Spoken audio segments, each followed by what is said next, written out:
Maqaa Abbaa kan Ilmaa kan Hafuura Qulqulluu Waaqayyo tokkotti ni amannaa. Ameen. Waan hundumaan dursa Waaqayyo Abbaan keenyaa, Gooftichi gooftotaa, Mootichi moototaa, Jabaa jabootaa inni ta'ee hundaa kan qabu, fayyaadhaaf nagaatti nu ga'ee yeroo kana waan nu laateef galanni maqaa isaatiif haa ta'u jecha. Tibbana kana sadarkaa addunyaa keessatti wantoota ta'aa jiran ilaalchisee barumsa gabaabaa, ergaa gabaabaa isinii dabarsuu barbaada. Waaqayyoon wajjin haa ta'u. Kunis Matsaafa Saamu'eel isa tokkoffaa boqonnaa 2 lakkoomsa 10 irratti harmeen raajicha Saamu'eel Haannaan akkana jette: warri Waaqayyo wajjin wal lolan hin baduu, akka qodaa supheettis ni hurraa'uu jette. Dabalatas raajaan Waaqayyo Isaayaas immoo Matsaafa raajii isaatii boqonnaa 45 lakkoomsa 9 gubbaa irratti nama uumaa isaatiin qoccolu isaaf wayyoo jedhe. Amaariffaan kafaxaariው ጋራ ለሚከራከር ለሱ ወዮለት jedhe. Egaa maal jechuu barbaadeetanii maatiiwwan Waaqayyoo. Dabalatas lammaffaa Matsaafa Seenaa Baraa boqonnaa 13 lakkoomsa 12 irrattis immoo isin hin baasu waan ta'eef Waaqa abboolii keessanii wajjin waliin lolinaa jedha. Amma gaa addunyaan kun of wallaalanii of dagatanii eenyu akka isaan uume, eenyu jiruuf jireenya kana kan isaaniif kenne, eenyu akka ta'e wallaalurraan kan ka'e amma Waaqayyo irratti qoosaa jalqabaniiru. Waaqayyo wajjin lola jalqabaniiru. Egaa kanneen Waaqayyo wajjin wal lolanii badan yeroo darbe taatee gabaabduu tokko irratti hundoofnee waa'ee sirbitoota, waa'ee beekamtoota beekaa ofiin jedhanii warra wallaalaa ta'an ilaalchisee waan tokko tokkotti dhiifnee turre.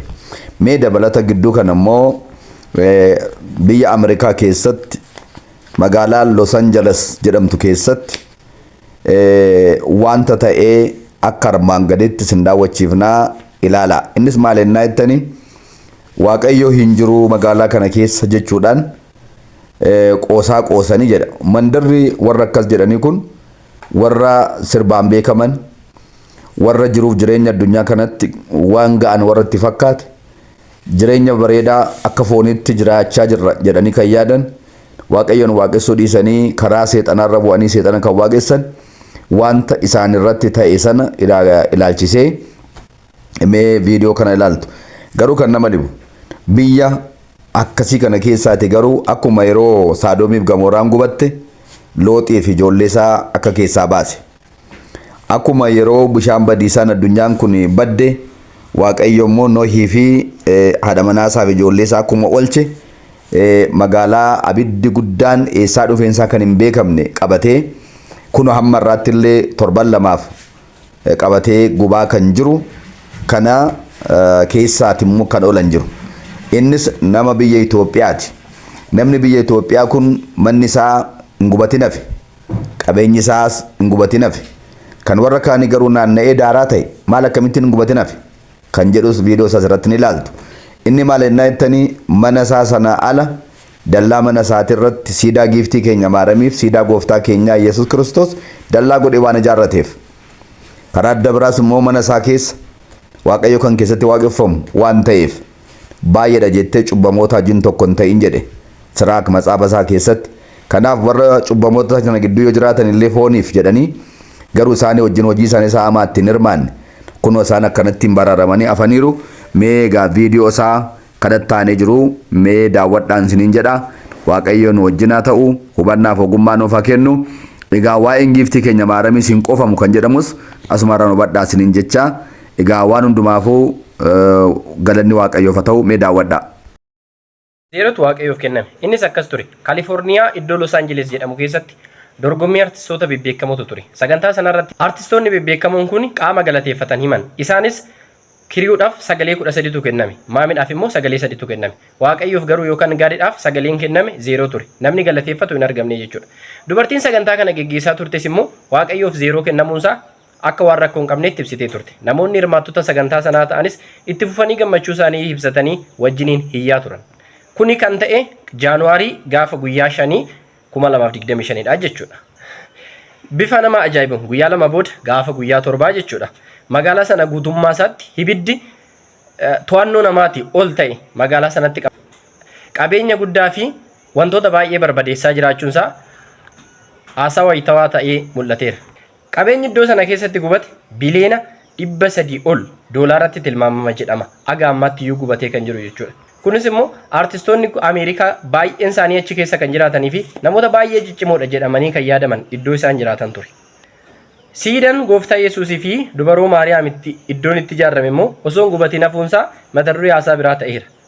Kunoo maal isinitti fakkaata? CBS'tu gabaase. Garuu amaraafuu dubbii Waaqayyoo akka guyyaan akka ibiddaa gubu tokko hin jira. Guyyaa sana warri of tuultonnii fi warri hamaa hojjetan akka cidii hin ta'u guyyichi hiddaa fi damee isaaniif hin hambisuu. Egaa obboloota koo firdii Waaqayyoo isa ganaa dhufu caala har'a iyyuu hojii Waaqayyoo biyya lafaa kana irratti mul'achaa jira. Egaa ani dafee nan dhufa isa nama hundumaaf ta'us immoo harka kiyyatti qabadhee nan dhufa jedha dubbiinsaa. Waaqayyo Waaqa itti qoosamu miti. Waaqa murteessuu danda'u. Sheer walii gochuudhaan waliin haa lallabnu.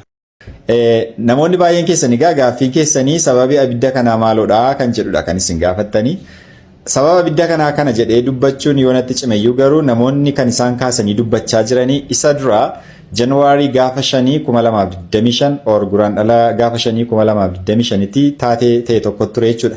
Badhaasa Golden Globe 82ffaa kan namoota taateewwan fiilmii gurguddaa hojjetaniif kennamutu ture. Iddoo sanatti egaa Nikki Glaser kan jedhamtu qopheessituun sagantaa kanaa yookaan sagantaa sana kan geggeessaa turte teebilii tokko qopheessitee turte jechuudha. Teebilii isheen qopheessite kuni badhaafamtoota 14 keessaatii namoota isaan waan isaan galateeffatan yookaan fakkeenyaaf kan Waaqa galateeffatu jira, kan maatii galateeffatu jira miti yeroo badhaasni adda addaa kennamu waan isaan galateeffatan tarreessite jechuudha. Namni 11 cast and crew kan jedhu yeroo dhaani namni 3 immoo maatii isaaniidha kan isaan galateeffatan jechuudha nama 14 keessaa. Isheenis achirratti tun dhiisin gaadettee sadaffaa irratti ofisheetitti dabaltee 0 itti. Ergii 0 jette garuu callistee dhiisne jecha tokko jette no surprises in this godless town yetti. Gaadii waamamuu dhiisuunsaa yookaan Waaqayyo waamamuun dhiisuunsaa magaalaa kana keessatti waan nama dinqisiisu miti yetti. Kun kan inni ta'e taateen kuni gaafa 5 2025 yookaan Januwaarii 5 2025 jechuudha. Kun ta'ee gaafa Januwaarii 7dha ibiddi kun kan inni ka'e jechuudha. Ibiddi kun kan inni ka'e gaafa 7dha. Kanaaf namoonni baay'een akka dha'ichaa yookaan akka abaarsaatti walitti qabsisanii dubbachaa jiru jechuudha. Wanta taatee ta'e kana jechuudha. Anis isaan keessaa tokko ta'uu nan danda'a yaada. Sababiinsaa gaafa 5 wanti kun ta'e gaafa 7 gaafa kun ka'u ibidda guddaa humna namaatiin bishaaniin dhaamuu hin dandeenye, helikooftariin dhaamuu hin dandeenye, xiyyaaraan keemikaala ciccimaadhaan dhaamuu hin dandeenye kana kan fidee harraba isaanii yookaan godless town isa isaan jedhanii moggaasan kana gaaddiin akka inni jiru itti agarsiisuuf ta'uu danda'a yaada. Akkuma nama dubbadhe egaa akkuma kanaan duras dubbadhe amma ammaatti mannootiin gara 10,000 olii barbadaaniiru maallaqa doolaara biliyoona hedduu kan ta'anidha kan iddoo kanatti gubatanii dhumaa jiranii. Waan nama dhibu Gaazaa keessatti ergi lolli keete jechuudha. Palestaan keessatti jechuudha. Gaazaa keessatti gara waggaa tokko olii ta'eera. Hamma ammaatti deebisanii ijaaruudhaaf Gaazaa kan gaafatu doolaara Ameerikaa biliyoona 80dha jedhama. Kun garuu guyyaa lama waan hin guunne gidduutti doolaara Ameerikaa biliyoona 300-400 seenaa jira jechuudha. Kanaaf Waaqayyoo akka isaan waa'ee isaa baraniif kan itti agarsiisedha jedheen amananis isinis yaada keessan kaa'uu dandeessu galatooma. Balaa ibiddaa Ameerikaa Kaalifoorniyaatti mudate keessatti manni amantaa yookaan Pirotestaantii akka kanatti hafuunsaa ilaala. Naannaansaa zuuriyaansaa gubatee dhume garuu manni amantaa kun dhaabatee hafe. Harki Yesuus irra jiru mana Yesuus keessa jiru yoomiyyuu abiddi balaan kamuu hin danda'u. Kanaafuu Yesuus oolchaadha. Manni amantaa kana qofata manni meeqa fooqi meeqa jijjigee daggalli dhumee bosonni gubatee dhumee garuu manni Waaqayyo itti waaqeffatamu akka kanatti dhaabatee hafe. Wanti kana caala nama gammachiisu maali? Ammayyuu dhugaa fi somna daba'aa jira jechuudha. Manneen seexanaa gubatee dhumanii manni Yesuus garuu hafee jiraataa jira. አሜሪካ ሆሊውድ ከተቃጠሉ ውድ መኖሪያ ቤቶች የፌስቡክ ባለቤት መኖሪያ ቤት 59 ሚሊዮን ዶላር ነበር የፈጀውና ይሄ ቤትም ተቃጥሏል። የማይክል ጆርዳን ቅርጫት ቤት ኳስ ተጫዋቹ 12.4 ሚሊዮን ዶላር ነበር። የአሜሪካዊ ዘፋኝ መኖሪያ ቤት 40 ሚሊዮን ዶላር ነበር። እና የፒዲዲ 2 እና 3 መኖሪያ ቤቶች ናቸው የተቃጠሉበት እና በጣም ብዙ ቤቶች እንደነበሩት ነው የተገለጸው። የፒዲዲ 2 እና 3 መኖሪያ ቤቶች እንደነበሩት ነው በሰፊው የዓለም ሚዲያዎች እየገለጹ የነበሩት። ቲቲ ሃድሰን 5.5 ሚሊዮን ዶላር ነበር የፈጀው ይሄ መኖሪያ ቤት።